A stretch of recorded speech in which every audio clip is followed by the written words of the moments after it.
बुंनाय बादि फैगौ मार्च दाननि 14, 15 आरो 16 बर' माहारियारि फरायसा आफादा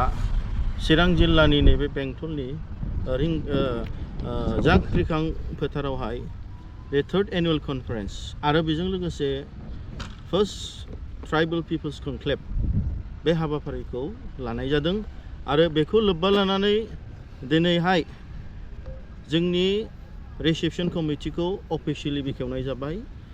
गिबियै बनसुनि फिरफिलाखौ बिरहोनायजों लोगोसे आरो नैबे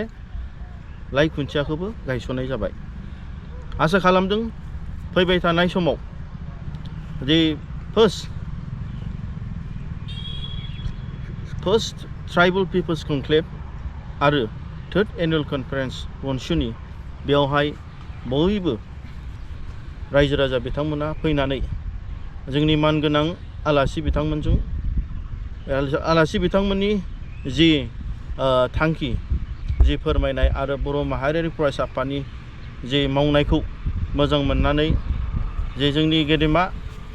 जोंनि मानगोनां मेघालयनि चिफ मिनिस्टार जाय बिथाङा गाहाय आलासि हिसाबै जोंनि बे हाबाफारियाव नुजाफैगोन आरो बिथांनि जि जोंनि सायावहाय बर' हारिनि सायावहाय जि आलादा रायजो मोननो थाखाय जि मदद हेफाजाब होगोन बे बिथांमोननि बिबुंथिखौ खोनासंनो थाखाय बिथांमोना फैगोन आरो बेजों लोगोसे जोंहा बेयावनो जोंनि मानगोनां त्रिपुरानि राजा प्रदुत बिक्रम देब बर्मा बिथाङाबो आलासि हिसाबै नुजाफैगोन आरो बेजों लोगोसे जोंहा दिनै बिल प्रदेश बिग्रानि जे MP राजकुमार राउत बिथाङाबो जे जोंनि बर'फोरनि आलादा रायजो बिनायखौ जे सापर्ट दङ दा बिथांमोनहाबो बिल प्रदेश बिदों गतिके बिथांमोनहाबो सापर्ट खालामनो जोंनि बे हाबाफारियाव नुजाफैगोन आरो बेजों लोगोसे जोंहा दिनै भारतआवहाय फिसा फिसा रायजो बिग्रानि आफादगिरि जोंनि मानिश तामां बिथां जाय JNUआव प्रफेसर जे बिथांमोनहाबो गुरखालैंड बिदों दे बिथाङा जे स्मलर नेशनेल फेडारेशन अफ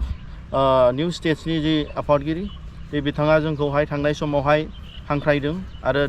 बे आफादावहाय जे जइन जानानै जे जोङो फर्मेलि एखेलगैयैनो फिसा फिसा आलादा रायजो बिग्रा सारा भारतनिया खौसेयै सोमावसारनांगौ होननानै जोंनि सायावहाय बिथाङा रिक्वेस्ट खालामदों दे बिथाङाबो बे हाबाफारियाव फैनानै दे जोंनि बड'लेण्ड रायजोनि आलादा रायजो बिनायनि सायाव बिथांमोनहाबो मदद होफैगोन आरो बेजों लोगोसे जोंहा दिनै फिसा फिसा रायजो बिग्रानि स्टुडेन्टस दैदेनगिरि जेरै मिथिला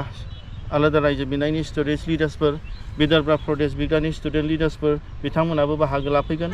आरो बेजों लोगोसे जोंनि नर्थ इस्टनि जिहेतु ट्राइबल स्टुडेन्टस लिडार्स बिथांमोन जेरै मेघालयानि खासि गार'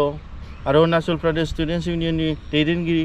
जोंनि आसामनि ट्राइबल स्टुडेन्टस लिडार्सफोर सोरबा जोंना टिवा मिसिं बिथांमोन राभा गोबां जोंनि कार्बि नङा होमबा बिथांमोनाबो जोंनि हाबाफारियाव बाहागो लागोन आरो जोंनि बनसुनि जे जोंनि सिमां दं आलादा रायजो सोरजिनायनि बेयावहाय बिथांमोना मैखोम भाबै बाहागो लाफैगोन।